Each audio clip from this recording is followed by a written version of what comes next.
வாழ்த்து வந்த பெரியவங்களுக்கு மிக்க நன்றி. ராஜா அவர்கள் சார், சின்னவங்கப்பா, பெரியவங்க பெரியவங்க, வயசானவங்க சார், உதயகுமார் சாருக்கும் எல்லாருக்கும் ரொம்ப நன்றி. நான் ஒரு விஷயம் சொல்ல விரும்புகிறேன். அது என்னவென்றால் பிரஸ் மீடியா நண்பர்களுக்கும் மற்றும் சேனல் நண்பர்களுக்கும் எல்லாருக்கும் எங்களை போன்ற புது ப்ரொடியூசர்களை நீங்கள் தான் வெளியில் வரணும். அதே சின்ன படங்களை மக்கள் முன்னே கொண்டு போயிட்டு எங்களை நல்லபடியாக வரணும். நீங்கள் தான் வாழ்த்தணும். அதை நான் வேண்டிக் கொள்கிறேன். நன்றி, வணக்கம்.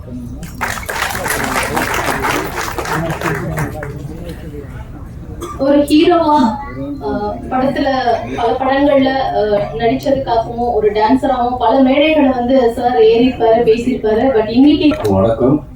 முதல்ல தயவு செஞ்சு எல்லாரும் என்ன மன்னிச்சிருங்க. உங்களெல்லாம் இன்னைக்கு வந்து ஒரு பெரிய என்னுடைய திரையுலக குருவை பார்த்துட்டு வரதுல கொஞ்சம் லேட் ஆயிடுச்சு. அதனால முக்கியமாக எனக்கு நீங்கள் எல்லாரும் பெரியவங்க தான், இல்லைன்னு சொல்ல, பெரிய தலைங்க 3 பேர் இந்த விழாவை வந்து அலங்கரிச்சிருக்காங்கன்னா அது வந்து வேற யாரும் இல்லை, திரு விக்ரமன் சார் அவர்கள், திரு கஸ்தூரி ராஜா சார் அவர்கள், திரு ஆர்வி உதயா சார் அவர்கள். இதோட ஒரு பெரிய பிளஸிங் என் பிள்ளைக்கு கிடைக்கணுங்கிறது எனக்கு வந்து நினச்சி பார்க்க முடியாத ஒரு விஷயம். இது எங்கள் அப்பா செஞ்ச புண்ணியம். நாகேஷ் ஐயாவுக்காக வந்து இந்த ஒரு அமைப்பு இங்கே அமைஞ்சிருக்கிறது. அது மட்டும் இல்லை, இந்த விழா நல்லபடியாக களை கட்டிட்டு இருக்குங்கிறது என் கண்ணு முன்னாடியே தெரியுது. ஸோ தாமதிச்சு வந்ததுக்கு என்னை மன்னிச்சிருங்க. இந்த உருட்டு படம் வந்து டாக்டர் பாஸ்கர் பண்ணியிருக்காரு, என்னுடைய பையன் பண்ணியிருக்கான். தயவு செஞ்சு என்னை எப்படி ஒரு இந்த ப்ரெஸ் எல்லாம் நீங்கள் வந்து தாங்கினீங்களோ அதே மாதிரி என் பையனையும் தாங்கி இந்த திரையுலகில் அவனையும் ஒரு நட்சத்திரமாக்க வேண்டியது உங்கள் பொறுப்பு. நன்றி, வணக்கம். நண்பர்களுக்கு வணக்கம். எங்களை வாழ வைத்துக் கொண்டிருக்கும் கடவுள்களுக்கு உங்களுக்கு மறுபடியும் நான் கேட்டுக்கிறது என்னன்னா, அடிக்கடி நாம சந்திக்கிறோம், எத்தனை தடவை பார்த்தாலும் தெளிக்க மாட்டேங்குது. இந்த படத்தை பத்தி ஏதாவது எழுதுங்க, தப்போ ரைட்டோ. எங்களை மாதிரி யாராவது வந்து சொன்னா ஏதாவது எழுதுவீங்க அப்படின்னு தான் இந்த மாதிரி ஃபங்க்ஷனுக்கு வர்றோம். இந்த ஃபங்க்ஷனுக்கு நான் வந்ததுக்கு பல காரணங்கள் இருக்கு. அதுல முதல் காரணம், அவர் இங்க வரல நினைக்கிறேன், வஜ்ரவேலு நம்ம இயக்குனர் பாஸ்கருடைய சித்தப்பா. ஒரு காலத்துல எனக்கு அவர் கார்டியனா இருந்தார். இந்த நாட்டுப்புற பாட்டு ஒத்தருவா தாரு இன்னைக்கு கூட இந்த அம்மா சொன்னாங்க, அந்த பாட்டு, அந்த படம் முடிக்கிறதுக்கு ஃபினான்சியல் ஹெல்ப் பண்ணார். அவர் பண்ணல, ஒரு இடத்துல வாங்கி கொடுத்தார். அன்னைக்கு அது ரொம்ப பெரிய, இன்னைக்கு அவர் வருவார், அவருக்கு மேடையில் ஒரு துண்டு போட்டுடலாம் அப்படின்னு நினைச்சேன், அவர் வரல. அடுத்தது இந்த பாஸ்கர், எங்க பாஸ்கர் வா, இவர் வந்து வெறும் பாஸ்கரா எனக்கு தெரியும், கேமரா உதவியாளர் பாஸ்கரா எனக்கு தெரியும், துணை இயக்குனர் பாஸ்கரா எனக்கு தெரியும். இப்போ இயக்குனர் பாஸ்கரா எனக்கு தோளோட தோல் வந்து பக்கத்துல நிற்கிறாரு. இனி அடுத்து நம்மளோட உயரமா நிற்பாரு. அப்போ நம்ம எப்படி பார்க்கலாம். அவருக்காகவும் நான் வந்து என்ன கிட்டத்தட்ட ரொம்ப ஜூனியர்ல இருந்து நான் அவரை பார்க்குறேன். அவரை கூப்பிட்டது ஒரு பெரிய ரீசன். நான் வந்து இதுக்கப்புறம் முக்கியமா தமிழ் திரையுலகின் தாரக மந்திரம், என்றைக்கும் அழிக்க முடியாத நிரந்தரமான பெயர் நாகேஷ். அவர் இல்லைன்னா ஆனந்த் பாபு என்னை கூப்பிட்டார். அவரே எனக்கு நெருங்கின பழக்கம் தான். நம்ம டிஃபென்ஸ் காலனியில் இருக்கும்போது அடிக்கடி சந்திச்சிருவோம். அவங்க வீட்டுக்கு வந்திருக்காங்க, நாங்கள் அவங்க வீட்டுக்கு போயிருக்கோம். நாகேஷ் சார் என்னுடைய படத்தில் நடிச்சிருக்கார். என்னுடைய படத்துலன்னா நான் டைரக்ட் பண்ணல, செல்வராகவன் பண்ண காதல் கொண்டே அதில் நடிச்சிருக்காரு. நாகேஷ் சாரை பற்றி பேசாமல் எந்த ஒரு சினிமா மீடியாவும் தவிர்க்க முடியாது. அவ்வளவு நிரந்தரமான, அவரை பற்றி சொல்லணும்னா பாலச்சந்தர்ல இருந்து ஆரம்பிக்கணும். பாலச்சந்தருடைய நாடக வாழ்க்கை அவருடைய சின்ன வயசுல இருந்து 7, 8 வயசு, 10 வயசு, 12 வயசுல இருந்து கிராமத்துல ஆரம்பிச்சிருச்சு. அவர் சென்னைக்கு வந்து ஏஜிஎஸ் அலுவலகத்துல வேலை பார்க்குறாரு. அப்பவும் நாடகம் தான். அவருக்கு எதுக்கு நாடகம் பண்றாரு அப்படின்னா, நான் ஒரு நூலை படிச்சாங்க. இப்போ எல்லா சினிமாக்காரங்களுக்கும் இருக்கிற ஆசை தான், சினிமா கலைஞர்களுக்கு பணம் மட்டுமே நோக்கம் அல்ல, பணம் வேணும். பட் ஏதோ ஒரு மாயை நமக்குள்ள புகுந்து, நம்ம எல்லாருக்குள்ளேயும் தான் சொல்றேன், பைத்தியம் பிடிச்சி ஆட வைக்கும். அந்த மாதிரி பாலச்சந்தருக்கு நம்ம தெருவில் போனா, நம்ம ஸ்கூலுக்குள்ள போனா, காலேஜுக்குள்ள போனா, எல்லாரும் நம்மளை பார்க்கணும். அவன் போறான்டா, அவன் போறான்டா, பாலு போறான்டான்னு சொல்லணும். இப்படிங்கிற ஒரு மாயைக்காக அவர் நாடகம் போட்டிருக்காரு. இப்ப ஏஜிஎஸ் ஆபீஸ்ல போடும்போது இவர் ரொம்ப பிரபலமாயிட்டார். இப்போ நாகேஷுக்கு பாலச்சந்தருடைய நாடகத்தில் நடிக்கணும். அவ்வளவு பெரிய ஆக்டர் பாலச்சந்தரை தேடி அங்க வர்றார். ஒரு நாள் இல்ல, டெய்லி 10 மணிக்கு வந்துடுறது. இதனால பாலச்சந்தருக்கு புகழ் ஏறுது. ஆபீஸ்ல யாரும் ஒர்க் பண்ண முடிகிறது இல்லை. இப்படி இருந்து நாகேஷுக்காக ஒரு நாடகம் எழுதி, அது என்ன நாடகம்? அது நேர்குமணி இல்ல, சர்வர் சுந்தரம் எழுதி சொல்லிட்டாரு, எழுதிட்டா வான்னு சொல்லி அவங்க 2 பேரும் வாடா போடன்னு பேசிக்குவாங்க பொருளுக்கு. எழுதி டிராமா கொடுத்து படிச்சுட்டாரு. இவர் பாலச்சந்தர் ஸ்டேஜுக்கு வந்துட்டாரு. நாகேஷ் வரல. இவருக்கு பயம், என்ன சினிமான்னு பரவாயில்ல, கொஞ்ச நேரம் பொறுத்து ஆரம்பிக்கலாம். அப்ப நம்ம ஆரம்பிச்ச மாதிரி 7 மணிக்குன்னு சொல்லிட்டு 7:45 கூட நம்ம ஆரம்பிச்சுக்கலாம். நாடகத்தை அப்படி ஆரம்பிக்க முடியாது. தயவு செஞ்சு அதை மாத்துங்க கொஞ்சம். ஏன்னா இங்க உட்காந்துருக்கிற எல்லாருக்குமே நிறைய கம்ப்ளைண்ட்ஸ் இருக்கு, பிசிக்கல் கம்ப்ளைண்ட்ஸ்.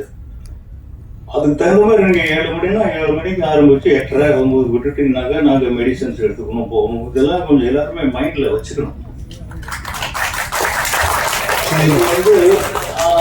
பாலச்சந்தருக்கு வேர்த்து போட்டு மணி அடிக்கிறது அவர் தான் அடிக்கணும். இப்போ நாகேஷ் இன்னும் வரல. எப்படி மணி அடிக்கிறது? ஆடியன்ஸ் எல்லாம் எதிர்பார்த்துட்டு இருக்காங்க. எப்பவுமே பாலச்சந்தருடைய டிராமா, எல்லா டிராமாவுமே ஹவுஸ்ஃபுல் தான், எல்லாமே பாப்புலர் தான். இப்போ நாகேஷ் வரலன்னா வேற வழி இல்லாம 1 மணி அடிக்கிறார். அடிச்சோன்னு ஒரு பறக்க ஓடி வந்து கட்டி பிடிச்சிருக்காரு.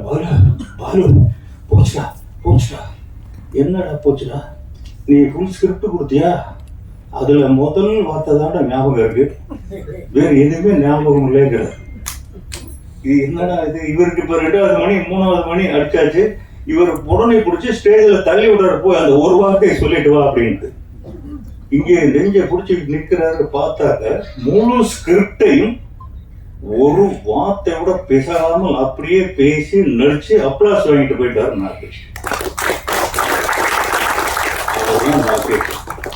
இன்னைக்கு வரைக்கும் ஒரு நாளில் ஒரு 10 முறையாவது பாலச்சந்தர் சொன்னது நாகேஷோட பேரை தான்.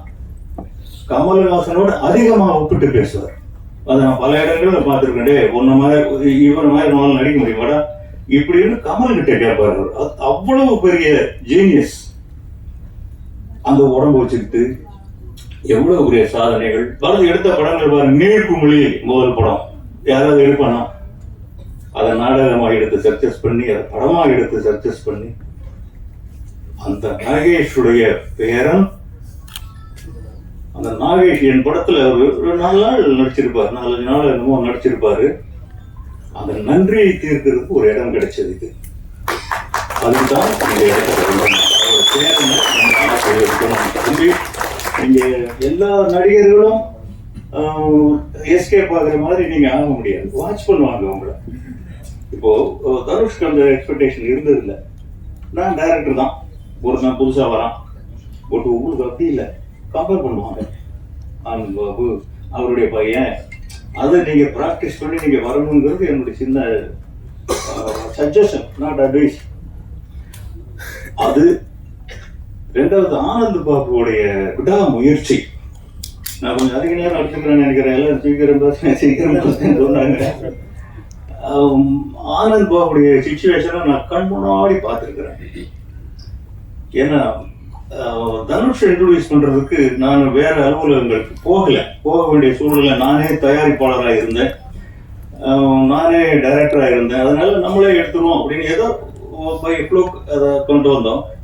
ஆனா அவரு அந்த பையனை கூட்டிக்கிட்டு கடத்தருவில் மிட்டாய் வாங்கலஞ்ச மாதிரி கூட்டி ஒவ்வொரு அலுவலகத்துக்கும் போனார். என்னுடைய அலுவலகத்துக்கும் வந்திருக்காரு, என் பையனுடைய அலுவலகத்துக்கும் போயிருக்காரு. இல்ல பாபு போயிருக்காரு. அந்த தந்தையினுடைய வலிக்கு நீங்க தான் நிவாரணம் கொடுக்கணும். அதுக்காகவாவது இந்த படம் தச்சுக்காக உருட்டு அப்படிங்கிற டைட்டில உருண்டு புரண்டு வர்றதுதான் சினிமா. இது உருட்டு புரட்டி சினிமா போல இருக்கு. இந்த தயாரிப்பாளருக்கு என்னுடைய வாழ்த்துக்கள், எல்லா டெக்னீஷியனுக்கும் என்னுடைய வாழ்த்துக்கள். எல்லாரும் ஜெயிக்கணும். சினிமாவில் வெற்றி மட்டும்தான் நிரந்தரம், மற்றதெல்லாம் நம்மளை நிலைச்சு நிற்க விடாது. எங்கேயாவது ஒரு இடத்துல வெற்றி நம்ம கூட ஓட்டிக்கிட்டே இருக்கணும். எல்லாருக்குமே என்னுடைய வாழ்த்துக்கள். எல்லா டெக்னீஷியனும் நல்லா பண்ணியிருக்கீங்க. மறுபடியும் பத்திரிகையாளர்கள் தான், தயவு செஞ்சு இந்த படத்தை பத்தி எழுதுங்க. நீங்க நல்லா எழுதுங்க, நான் சொல்ல வரல. தப்பா எழுதுனாதான் சீக்கிரம் படிப்பாங்க விரும்பி. அப்படி கூட எழுதுங்க. அதுக்காக தான் வந்திருக்கோம். நீங்க தயவு செஞ்சு எழுதுங்க. நன்றி, வணக்கம். நன்றி கூறிக்கொள்கிறேன். இல்ல பேசுறதுல சார் தப்பா நினைச்சுக்காதீங்க.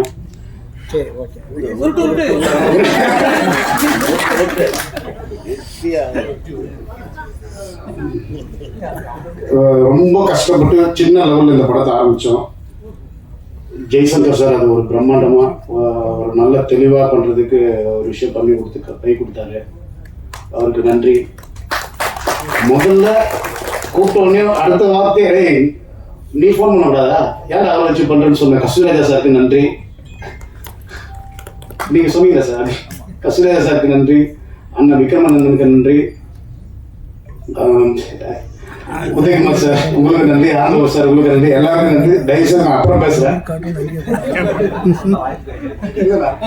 இல்ல பரல நன்றி. பொதுவா டைரக்டர்ஸ் சொல்லுவாங்க சார், என்ன கூப்பிடாதமா எனக்கு பேச வராது, ஆனா சூப்பரா பேசுறாங்க, ரொம்ப நேரம் அவங்க தான் பேசுவாங்க. நீங்களும் அப்படி சொன்னீங்களா? உங்களையும் அப்படி நினைச்சிட்டேன். சரி என்கிட்ட உருட்டுறாரு அப்படின்னு நினைச்சிட்டேன். பட் உண்மையிலேயே தான். சரி சார், ஓகே. ஸோ அடுத்ததா ஒரு முக்கியமானவர் தான் பேச இருக்காரு. சாருடைய என்ட்ரி சினிமா கொடுத்து அவர் படங்கள்லாம் இயக்க ஆரம்பிச்ச பிறகு பாத்தீங்கன்னா இந்த அவருடைய மேக்கிங்ல சினிமால ஒரு மிகப்பெரிய மாற்றத்தை அவர் கொண்டு வந்தாரு அப்படின்னே சொல்லலாம். ஏன்னா அவருடைய படங்கள் பாத்தீங்கன்னா எளிமையான கிராமிய கதைகளை சொல்லியிருக்கோம். மக்கள் மனசுல இடம் பிடிச்ச அழகான படங்களா சார் கொடுத்தாரு. ஏன்னா எல்லா கேரக்டருமே ரிலேட் பண்ணிடுவாங்க. அது எந்த கிராமத்துல யாரா இருந்தாலும் சரி ஈஸியா ரிலேட் பண்ணுவாங்க. அப்படி ஒரு மேதை அவர் அப்படின்னு தான் நம்ம சொல்லணும். ஸோ அதை தாண்டி சாருடைய அடையாளம் அப்படின்னு பார்த்தோம்னா டைரக்டரா பல பேருக்கு தெரியும். சாரை நல்லா தெரிஞ்சவங்களுடைய பாடல்கள், ஏன்னா சாருடைய படத்துல முக்காவாசி பாடல்கள் சார் எழுதிடுவார் அப்படின்ட்டு பல மேடைகள்ல சார் சொல்லியிருக்காரு. அந்த பாடல் வரிகளை இன்னமும் நம்ம முணுமுணுத்துட்டே தான் இருக்கும். அப்படிப்பட்ட வரிகளை நச்சுன்னு நம்ம கொடுத்த ஒரு ஆளுமை நம்மளுடைய சார். அது மட்டும் இல்லாம வந்ததுலேருந்து எல்லாரும் உருட்டிட்டு இருக்காங்க. அந்த உருட்டுல நம்மளையும் சேர்த்து பிரட்டி விட்டாங்க. ஆனா இது ஒரு அழகான மேடை. எனது இனிய நண்பர், நான் உங்க ஊர் மாப்பிள்ளை நானு, கஸ்தூரி ராஜாவுடைய ஊர் மாப்பிள்ளை நானு. கிட்டத்தட்ட அவரும் நானும் ஒரே சமயத்தில் தான் தனியா படம் இயக்க ஆரம்பிச்சோம்னு நினைக்கிறேன். இல்லையா? நீங்க 90, அப்பவும் நம்ம சீனியர் ஆகிட்டீங்களா? அப்போ இவர் இந்த மாத்திரை சாப்பிடுறதுன்னு சொன்னது நம்மளையா? பாவிங்களா, எங்க வைக்கிறான்னு பாருங்க. அப்போ கஸ்தூரி ராஜா அவர்கள் பேரு வெங்கட்ராமன், கிருஷ்ணமூர்த்தி அவர்கள் ஒரு நல்ல நண்பர், என்னுடைய மச்சினாருடைய கிளாஸ்மேட்டு. ஒரு பண்ணைபுரம் தெருக்கல்ல ஒன்னா சைக்கிளில் சுற்றிட்டு இருந்தவங்க. அவரை பற்றி அப்பவே தெரியும். நான் 2 பேரும் அழகா பயணித்தோம். ஆனால் ஒரு தந்தையாக மிகப்பெரிய அளவில் அவர் ஜெயிச்சிருக்காரு. முதல்ல ஏன்னா நான் பெரிய ரிஸ்க் எல்லாம் எடுக்கல, ஆனா அவர் மிகப்பெரிய ரிஸ்க் எடுத்தார். தங்கிட்ட என்னென்ன இருக்கோ அத்தனையும் இழந்து படம் எடுத்தார். அவருடைய மனைவியார் என்னுடைய சகோதரிக்கு அவங்க தான் வந்து மெயின். அவங்கள தான் நம்ம வாழ்த்தணும். அவங்க தான் ஒரு சக்ஸஸுக்கு பின்னாடி ஒரே ஆள்.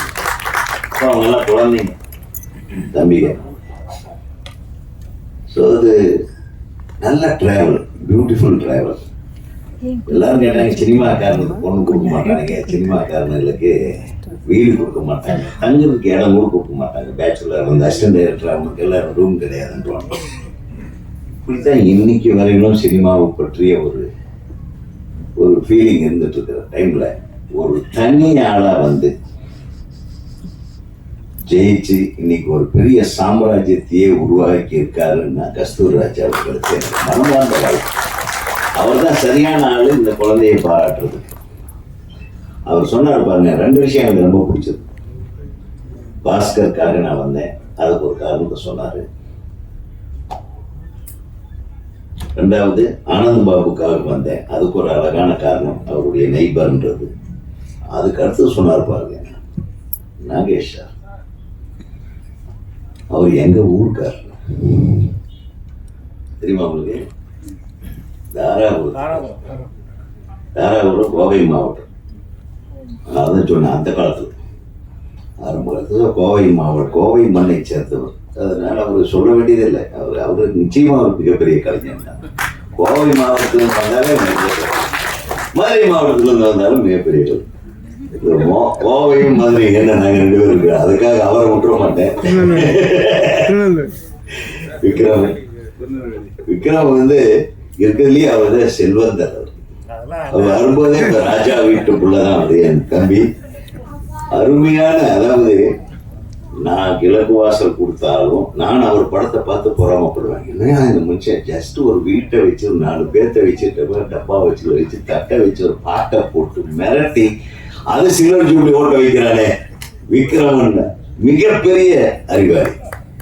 அதாவது எங்களுக்குள்ள இப்படிதான் போட்டி இருந்ததே தவிர அவனுக்கு 500 கோடியா நம்மளுக்கு 400 கோடி பிசினஸா அந்த மாதிரி கெட்ட போட்டியெல்லாம் எங்களுக்குள்ள வந்தது. நாங்களுக்கு படம் எடுக்க தான் தெரியும், அது என்ன கலெக்ஷன் வருதுன்னு கூட நம்மளுக்கு தெரியாது இல்லையா கஸ்தூரி? அவர் தயாரிப்பாளர்ன்றதுனால அவர் அதை கணக்கு பார்க்க வேண்டிய ஒரு கட்டாயத்துக்கு வந்தார். அப்போதான் தெரிஞ்சது அவர் எவ்வளவு இழந்திருக்கிறார்.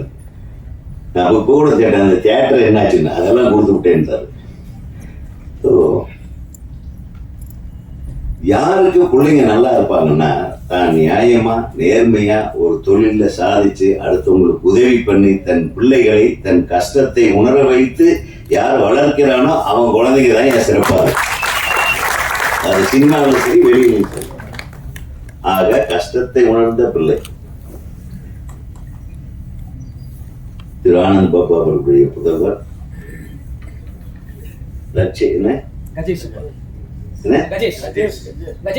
கஜேஷ். நிச்சயமா நீ வந்து சக்சஸ் ஆவ. அதனால பணிவு, அதாவது எப்பவுமே குழந்தைங்களுக்கு வளரும் போது பணி வேணும், வளர்ந்த கடைசியிலும் வேணும். நிறைய பேர் அந்த வளர்ந்த கடைசியில் விட்டுறாங்க. வளர்ந்த கடைசியில ஆளை தேட வேண்டியது, ஒரு வணக்கம் போடுறதுக்கு. அந்த மாதிரி ஆயிராம யதார்த்தமா எல்லாரிடமும் வந்து இப்போது எப்படி அன்போடு நேசித்து எல்லார்கிட்டையும் அண்ணன் ஐயா நிற்கிறியோ அதே மாதிரி இரு. அதுதான் ரஜினிகாந்த் அவர்கள் வெற்றிருக்காரு. ரஜினிகாந்த் வந்து அவர் சொல்றேன், ரஜினி சார் இன்னைக்கு அவருக்கு மேல ஒரு மரியாதை என்னன்னா, தனக்கு முதல்ல படம் பண்ணாரு, தன்னை ஹீரோவா ஒரு படத்துல போட்டார், ஒரு நெகட்டிவ் ஹீரோ. அந்த பெரியவர் கஷ்டப்படுறாருன்னு சொல்லி அவரை கூப்பிட்டு ஒரு வீடு வாங்கி கொடுத்தார். அதுதான் இந்த கலைஞானம் அவர்கள். ஸோ அதான் சொல்றேன், கடைசி வரையிலும் நமக்கு உதவி செய்தவர்களையோ நம்மை நேசித்தவர்களையோ நம்ம பெரிய அளவுக்கு நம்ம பண்ணலைன்னாலும் பரவாயில்ல, அவங்களை அப்படியே கஷ்டத்துல இருக்கும்போது அப்படியே ஒரு கை கொடுத்து அப்படி தூக்கி விட்டு போயிட்டே இருக்கலாம். இன்னைக்கு அந்த மாதிரி இருந்தால் இந்த சினிமா எங்கேயோ இருக்கும். நிறைய வளர்த்து விட்டவங்களை பேரை சொன்னாலே அடையாளம் தெரியாதுன்றாங்க இன்னைக்கு வர்ற சில பேர். பேரை சொன்னா அப்படியா, ஓ அவரா, இப்படி போயிடுறாங்க. உண்மையா உதவி பண்ணவங்கள எவ்வளவு எளிதாக மறக்க முடியுமோ அப்படி மறக்கக்கூடிய இந்த காலகட்டத்தில் எல்லாம் வந்த உடனே தயாரிப்பாளருக்கு ஒரு நன்றி, அருமையான நன்றி. நடிக்கத்தாங்க வந்தாரு. இந்த படத்தை பார்த்தா நாங்கள் எல்லாம் கஷ்டப்படுறதை பார்த்தாரு. கண்டென்ட் நல்லா இருக்கே, நானே காசை போடுறேன்னாரு. அவருக்கு மிகப்பெரிய கைத்தறி. ஏன்னா இந்த மாதிரி சினிமாக்காரனுக்கு தான் அந்த மனசு வரும். நீங்க சுத்தமா சினிமாவை நேசிக்கிற ஆளுக்கு மட்டும்தான் அந்த உணர்வு வந்திருக்கு. ஆக உங்கள் திரைப்படம் நிச்சயமாக வெற்றி அடைய எனக்கு வாழ்த்துக்கள். அப்புறம் சொல்ல போனா இந்த படத்துலயே ரொம்ப கொடுத்து வச்ச ஆளு மொட்டை ராஜேந்திரன் தான். அந்த 3 கொண்டாட்டி முனுசாமி கொடுத்து வச்சுருவேன். அவங்க வந்த உடனே நான் காஃபி சாப்பிடுவாங்க, டீ சாப்பிடுவாங்க. இல்லப்பா நான் நண்பர் ஒருத்தர்கிட்ட பேசிட்டு வந்தேன். உள்ள வாங்க சார், உள்ள வாங்க சார். என்னடா இவ்வளவு கம்பல் பண்ணி கூப்பிடுறாங்கன்னு போனா அப்போ முனுசாமியோட மனைவிகள் 3 பேர் உள்ள உட்காந்து. நல்ல வேலை நான் லேட்டா போனேன். நான் போறதுக்கு முன்னாடியே விக்ரமன் சார் இவங்க எல்லாம் உட்காந்துருந்தாங்க. ஸோ அவங்க சந்தோஷத்தை கெடுக்காம நான் கொஞ்சம் லேட்டா தான் ஜாயின் பண்ணேன்.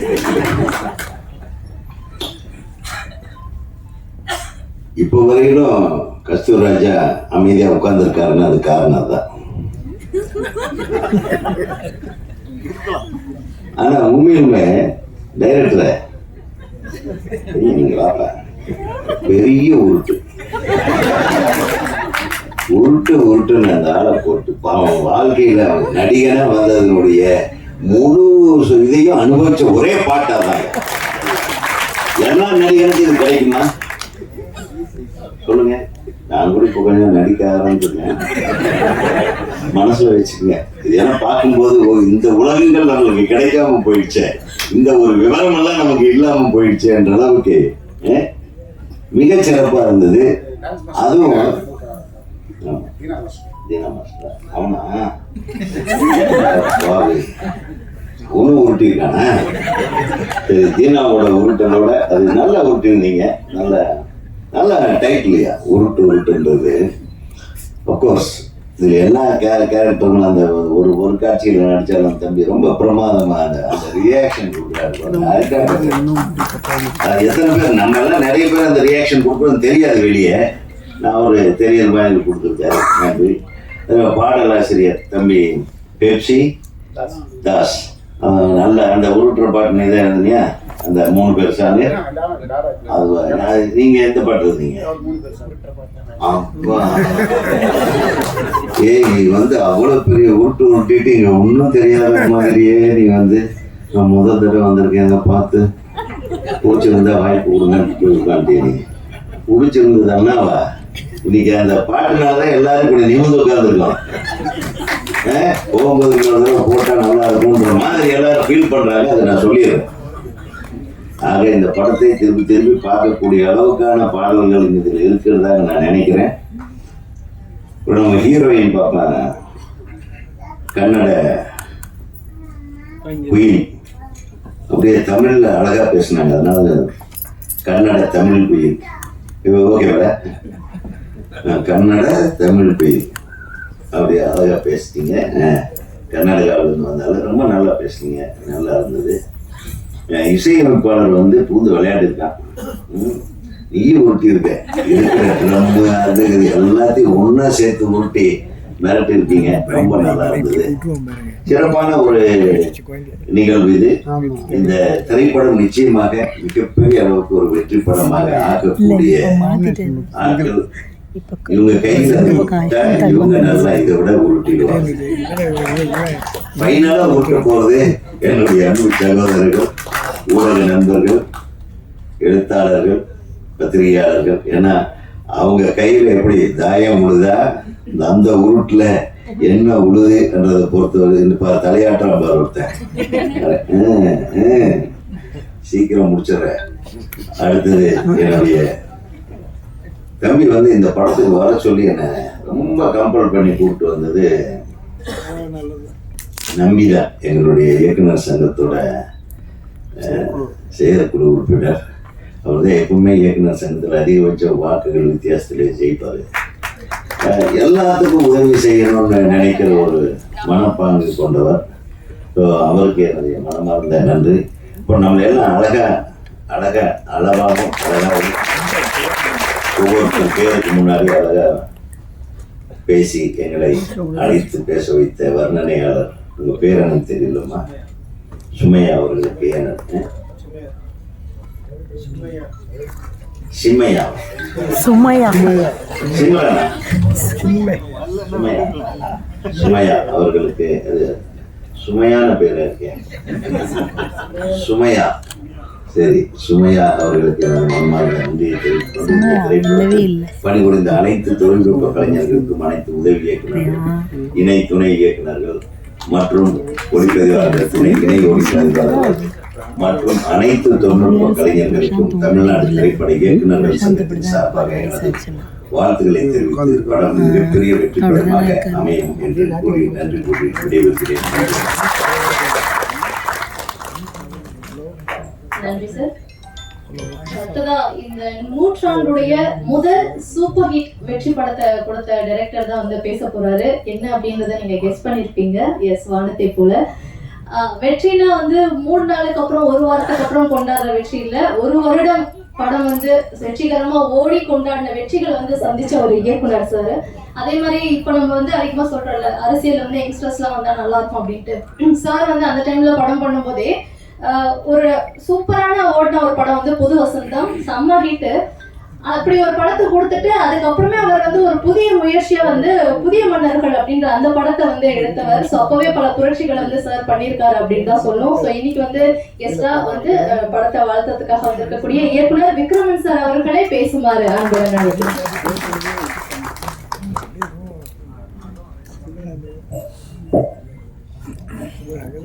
அனைவருக்கும் வணக்கம்.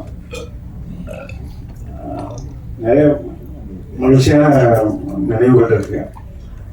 சேரனுடைய ஞாபகம் வருது மாதிரி நான் வந்து நாகேஷ் சாரோடையும் ஒர்க் பண்ணியிருக்கேன், ஆனந்தபர்ல கூட 2 படம் ஒர்க் பண்ணியிருக்கேன். 2 படமே நான் வந்து நாகேஷ் சாரை பற்றி முதல்ல நான் ஆனந்த்பாபு பற்றி சொல்றேன். ஆனந்த்பாபு என் படம் புது வசந்த படத்தில் நடிச்சாரு. அந்த படத்தில் உள்ள டான்ஸ் மூமெண்ட்டு, போடு தாளம் போடு பாட்டு, அப்புறம் வந்து ஆடலோட அந்த பாடலை கேட்டு எம்ஜிஆருடைய சாங் வந்து நான் ரீமிக்ஸ் பண்ணியிருந்தேன். மனோவும் சுசீலாமாவையும் பாட வச்சு ஒரு 1 மினிட்டுக்கு பண்ணியிருந்தேன். அதெல்லாம் ஆனந்த்பாபு தான் டான்ஸ் ஆடுவார், ஒன்றும் கொரியோகிராஃபர்லாம் வச்சுக்கிறது இல்லை. ஆனந்த்பாபுக்கு கேசட் கொடுத்துட்டா அவர் அது வீட்டில் போட்டு பார்த்து அவர் டான்ஸ் எப்படி ஆடுவாரோ அதுக்கு அந்த மாதிரி நான் ஷார்ட் வைப்பேன்.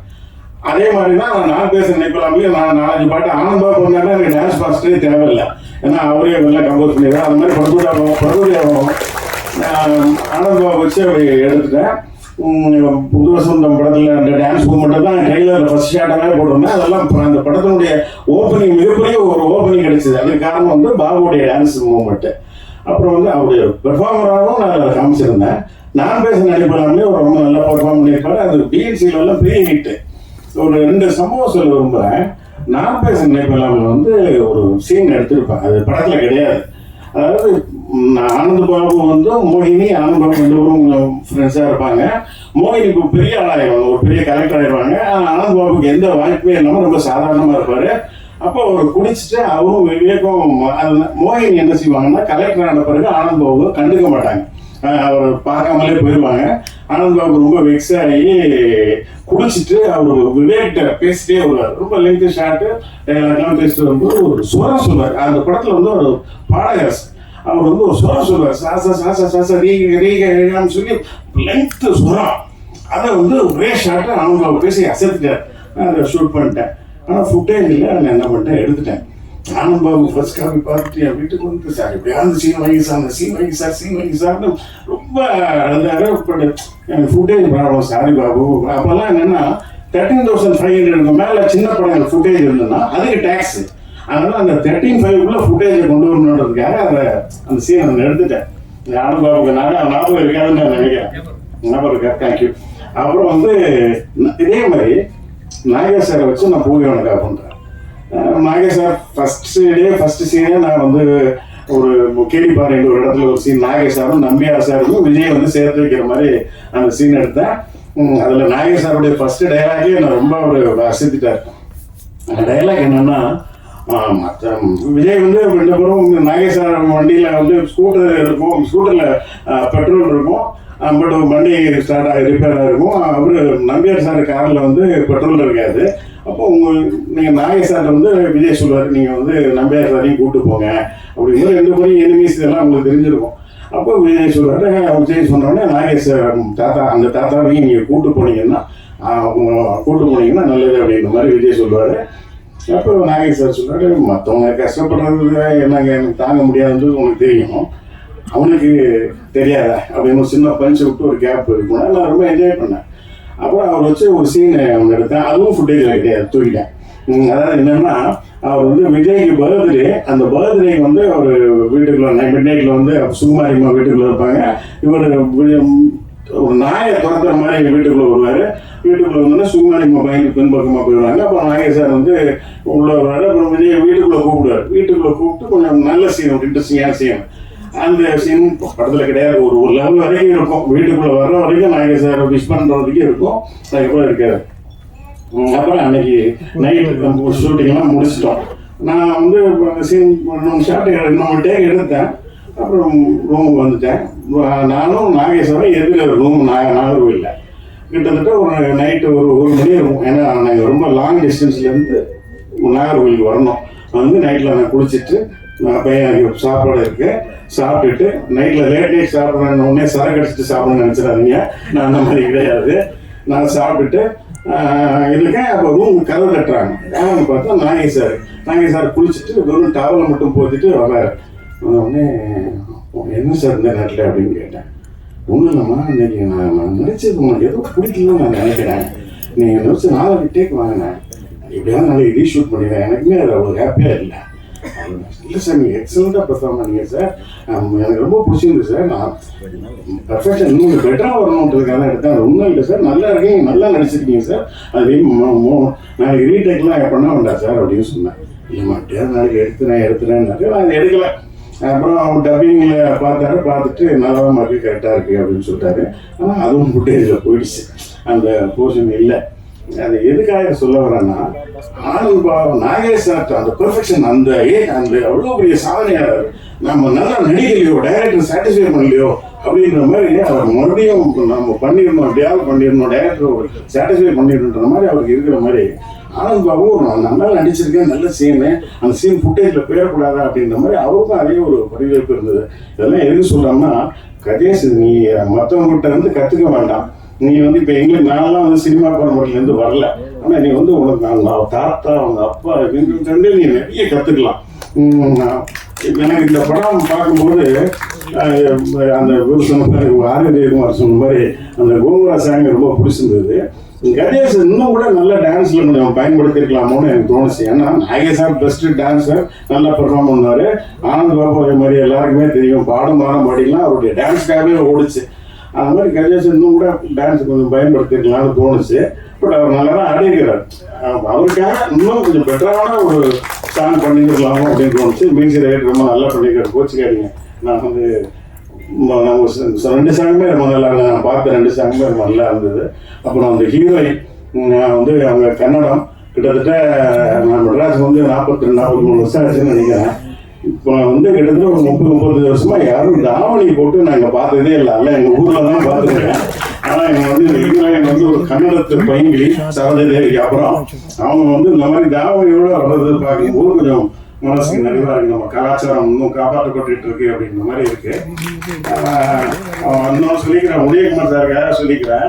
நான் வந்து ஒரு வாரத்துக்கு முன்னாடி வந்து அந்த 3 வீரர்ஸ் அந்த லேடிஸ் உடையும் நாங்கள் வந்து ரொம்ப ஹாப்பியாக இருந்தோம் அப்படின்னாரு. நான் அப்படியெல்லாம் கிடையாதுன்னா உங்களை மாதிரி இல்லை.